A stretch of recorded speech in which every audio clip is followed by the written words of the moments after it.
शुल्क मुक्त आयात की छूट की वजह से आयाती तेलों का भी ज़रूरत से कई गुना अधिक आयात होने के कारण सोयाबीन डिगम तेल कीमतों में पिछले सप्ताहांत के मुकाबले समीक्षाधीन सप्ताहांत में जोरदार गिरावट देखने को मिली। आयात की अधिकता के बावजूद इन तेलों के लेवाल कम है।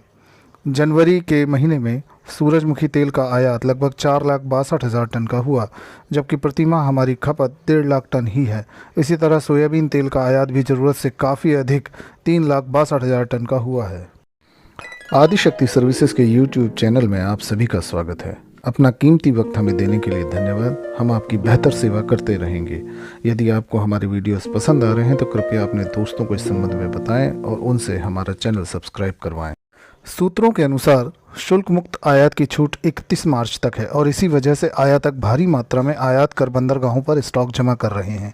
इसका दुष्परिणाम यह हो रहा है कि पिछले 2 साल की तरह सरसों के अच्छे दाम मिलने की उम्मीद रखने वाले किसानों ने सरसों की भारी पैदावार को अंजाम दिया, लेकिन इस सस्ते आयाती तेलों से बाजार के पटे होने के कारण उन किसानों को सरसों बाजार में खपना मुश्किल हो गया है, क्योंकि सरसों की लागत अधिक बैठती है।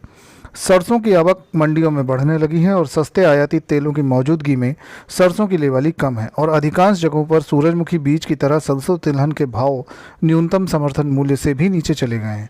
3-4 माह पहले हरियाणा में सहकारी संस्था नाफेड ने खुद सूरजमुखी बीज की बिक्री MSP के नीचे के भाव पर की थी। किसानों की इस बेबसी को दूर करने की कोशिश के तहत सरकार ने सरसों फसल की खरीद नाफेड जैसी सहकारी संस्थाओं के द्वारा कराने का सोचा है। सूत्रों ने कहा है कि पिछले अनुभवों के आधार पर नाफेड के द्वारा ज़्यादा से ज़्यादा 15-20 लाख टन सरसों की खरीद होने की उम्मीद है और ऐसे में बाकी सरसों का क्या होगा। नाफेड अगर 15-20 लाख टन सरसों खरीद भी ले तो वह स्टॉक की तरह पड़ा रहेगा और सरसों की अगली बिजाई के समय इस स्टॉक का हवाला देकर सट्टेबाजी बढ़ेगी। नाफेड की जगह अगर अन्य सहकारी संस्था हाफेड सरसों की खरीद करती है तो हाफेड के पास हरियाणा में अपने 2 तेल संयंत्र हैं, जहां सरसों की पेराई कर तेल ग्राहकों को उचित दाम में सार्वजनिक वितरण प्रणाली के माध्यम से उपलब्ध कराया जा सकता था। सरकार को त्वरित कार्यवाही कर आयाती तेलों पर आयात शुल्क अधिक से अधिक करने के बारे में सोचना होगा। जब देश में उत्पादन होने वाला लगभग 35% तेल नहीं खपेगा तो देश किस तरह आत्मनिर्भर बनेगा। इसके लिए सरकार को तेल तिलहन उत्पादन बढ़ाने पर ध्यान केंद्रित करने के साथ ही देसी तेल तिलहनों के बाजार विकसित करने की और भी गंभीरता से सोचना होगा और सारी नीतियां इसको ध्यान में रखकर बनानी होंगी। केवल और केवल तभी हम सच्चे मायने में तेल तिलहन मामले में आत्मनिर्भरता की ओर बढ़ पाएंगे। खाद्य तेलों के दाम कभी 40 रुपये टूटने के बाद 5 रुपये बढ़ जाएं तो सारी मीडिया में इसे महंगाई बताया जाने लगता है, पर अभी सस्ते आयाती तेल खाद्य तेलों से किसान तेल उद्योग संकट में है तो महंगाई पर बोलने वाला मीडिया और तेल विशेषज्ञ मौन है। उन्होंने ये भी बताया है कि तेल तिलहन मामले में आत्मनिर्भरता की ओर ले जाने से मीडिया की सकारात्मक भूमिका हो सकती है कि वह स्थितियों को गंभीरता से छानबीन कर उसके बारे में लिखे। पिछले सप्ताहांत के मुकाबले बीते सप्ताह सरसों दाने का थोक भाव 120 रुपये टूटकर 5,300 से 5,350 रुपये प्रति क्विंटल पर बंद हुआ। समीक्षाधीन सप्ताहांत में सरसों दादरी तेल 320 रुपये घटकर 10,980 रुपये प्रति क्विंटल पर बंद हुआ। वहीं सरसों पक्की घानी और कच्ची घानी तेल की कीमतें भी क्रमशः 30-30 रुपये घटकर 1,750 से 1,780 और 1,710 से 1,835 रुपये प्रति टिन पर बंद हुई।